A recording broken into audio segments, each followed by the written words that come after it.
Hi everyone and welcome back to my channel. I'm sorry about being MIA last month. I had a lot going on with my daughter turning 6 months old. She has decided that I'm not allowed to be out of her sight whatsoever.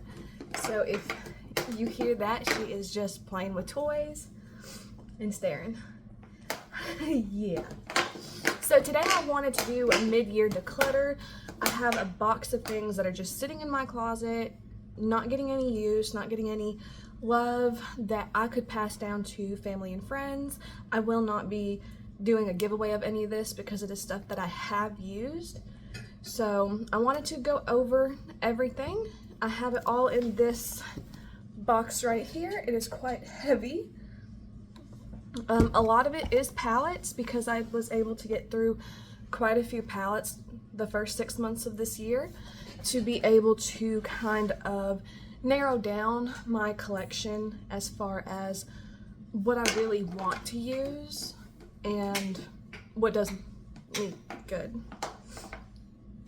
So this is the day before the 4th of July. That is why my eye makeup looks like this. I was testing it out to see if it was something that I'd like, and I've never actually done the eyeshadow like this. I've always done like the lighter to darker. I've never actually tried anything else, and I quite like it. So definitely stepped outside my comfort zone, and I'm excited to try more color combinations like this. So I guess I will do palettes first since that is the majority of this. So first up I have the Ace Beauté Nostalgia palette. It's a very colorful palette. I know back in the day when Ace Beauté was very popular, their formula was what was big, what was in. So this is an older formula. It's not as good as, or I should say, I don't feel like it's as good as other palettes that I have. And it's a very bright color story. What are you doing? So she is interjecting because she wants to play with the makeup too. Next I have is the Ace Beauté Flare palette. Again, it's kind of a similar color story to the Nostalgia. Again, it's really the formula why I'm not keeping this. I just have other brands that I enjoy better. It doesn't have anything to do with the color story. I can do everything from, you know, neutrals to colorful. So it's really just the formula is not for me for, I should say, all of the Ace Beauté palettes. And then we have the Ace Beauté Slice of Paradise. Again, very colorful, rainbow-esque palette. Yeah. And then the Oceanic palette. This is more of a blue-green color story. I love blues and greens. I just have other palettes that I prefer over this. Cosmic Beauty is my favorite eyeshadow formula.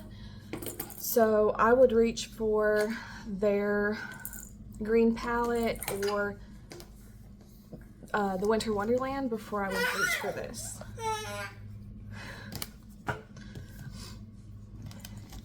And then we have the Paletopoli palette. I know this was raved about years ago. People really loved it. I do not. Not only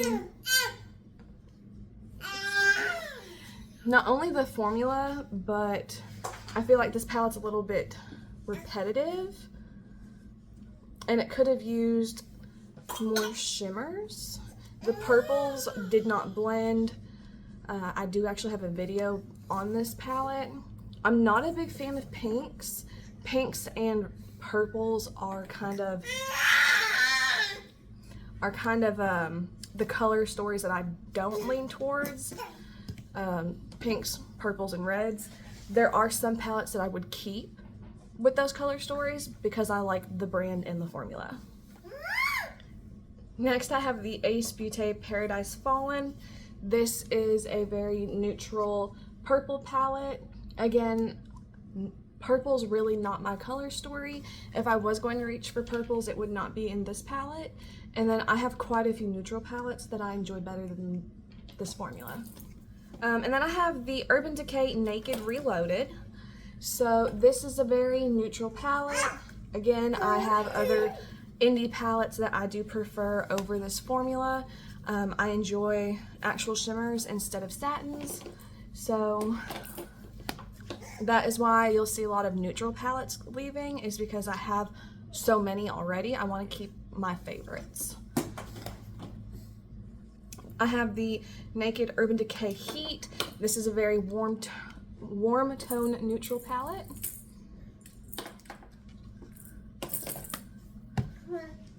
And then Too Faced Pumpkin Spice Second Slice. I really loved this palette when it first came out. I do have other palettes now with the orange color story. I love the orange and yellows. So the Monk palette. The Monk palette from Fantasy Cosmetica. There's the Kellogg's palette from Glamlight. I just enjoy those over this. I also have the Too Faced Better Than Chocolate. Again, another neutral palette. There's these shimmers that are supposed to be like the pops of color, don't even work. And again, I have so many other neutral palettes that I enjoy better. So I want to be able to rehome this to someone that is going someone that is actually going to get use out of it. There's no point in me having 20 neutral palettes when I'm only reaching for 5 of them. I have the Kat Von D.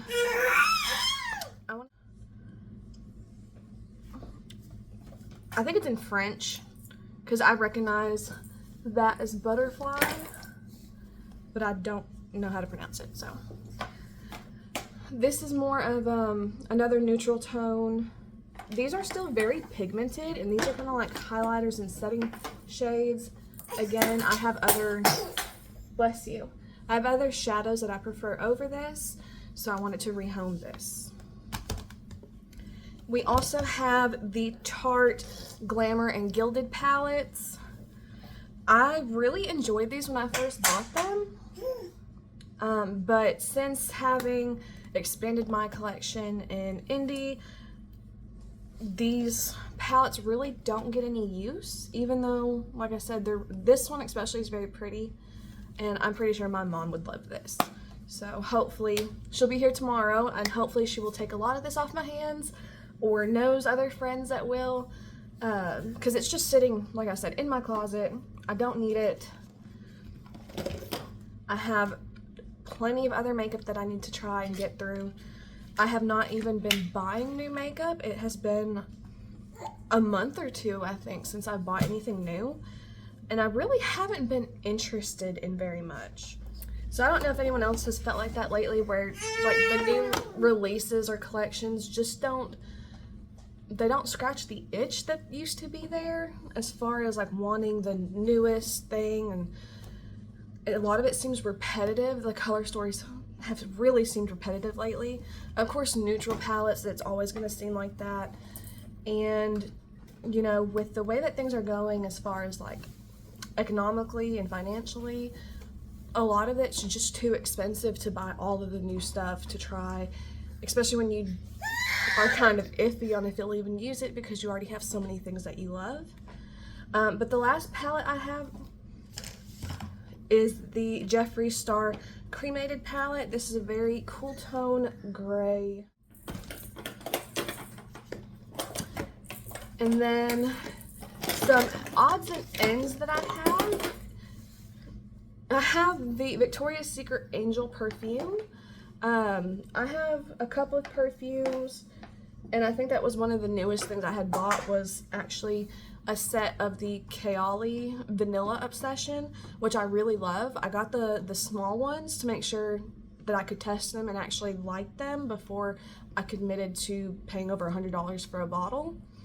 But this is one of the perfumes I'm ready to let go. I don't love the way it smells on me, and I think somebody else could get some good use out of it. I have the Milk Makeup Hydro Grip Primer in a jumbo size. I had a sample size and I had used it or tried to use it, and like the pump won't get what's around the bottom. So I don't particularly like Milk makeup. I have tried several of their things.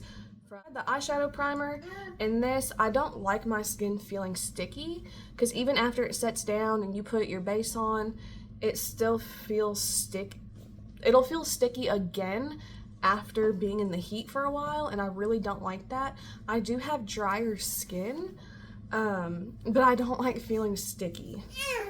So I am going to try and pass that along.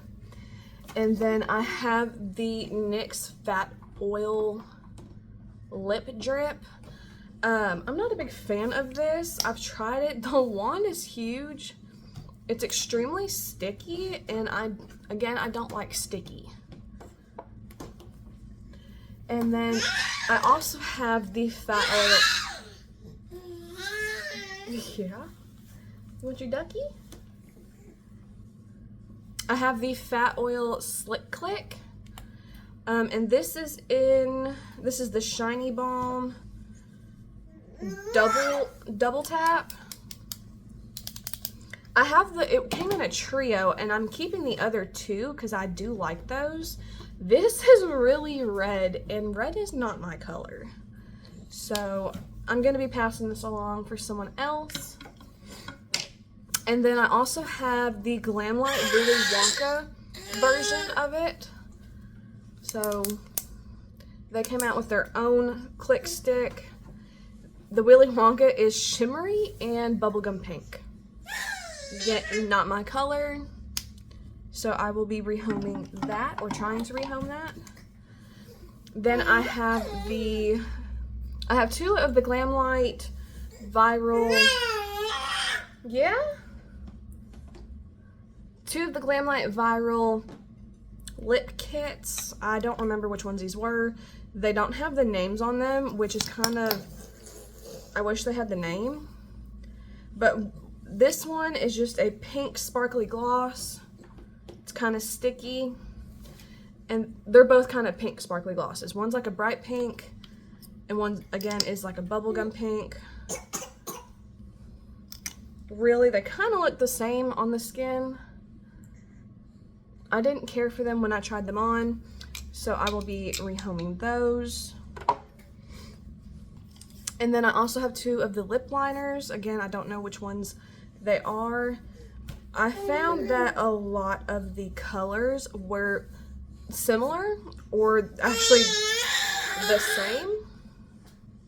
So that is both of those swatched next to each other.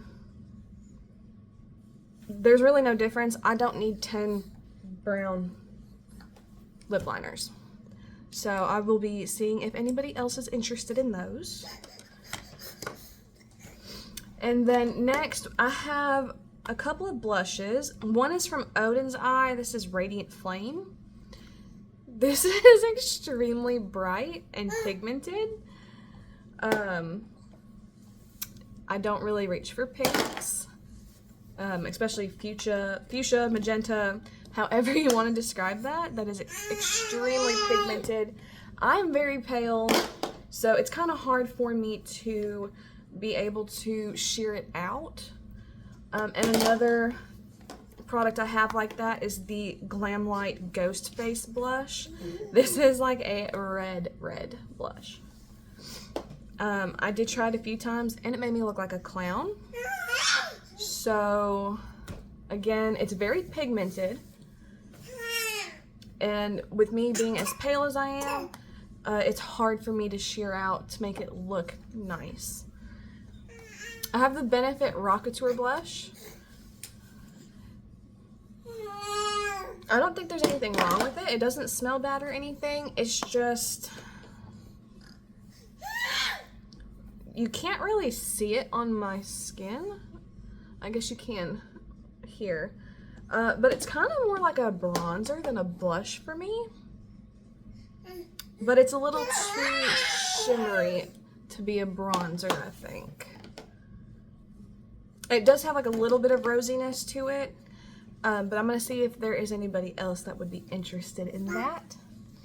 I also have this LA Colors 3D Blush Contour. Anything you know, that I can't find home for, then I will just get rid of. But honestly, this is really close to pan. You can see the rings on it. It's just like a dusty rose blush. And then there's a contour and a highlight.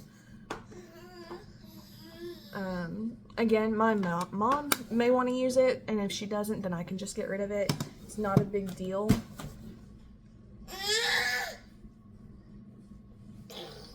And I have a Glam Light Ghost Face lipstick. I'm not hating on the Ghost Face collection. They had released the lipstick and lip liner twice. But this had come with a gloss that I didn't have, and you can't buy it separately. So I picked that up. So I'm going to declutter the lip liner and the lipstick that I have a double of. And then same with this lip gloss. This is still sealed. I already have one that I have been using, so I don't need two. And lastly, I have this NYX Butter Lipstick in Ripe Berry. It's a very deep berry shine color. I have another lipstick that's similar to this, and so I wanted to pass this along. Mid-year declutter, that was everything that I had in my little Betty Boop box. And I wanted to go ahead again and do this video so that tomorrow, when I have friends and family over, they can look through it. They can look through it and they can look through it and see what they want and go ahead and take it, and I don't have to worry about, you know, trying to keep up with what I already got rid of at the end of the year to pop up pictures. Doing a mid-year declutter, which is, I would love to know, do you do a declutter once or twice a year? And how did you determine what you get rid of? Let me know in the comments below. Make sure to like and subscribe, and I hope to see you all again soon.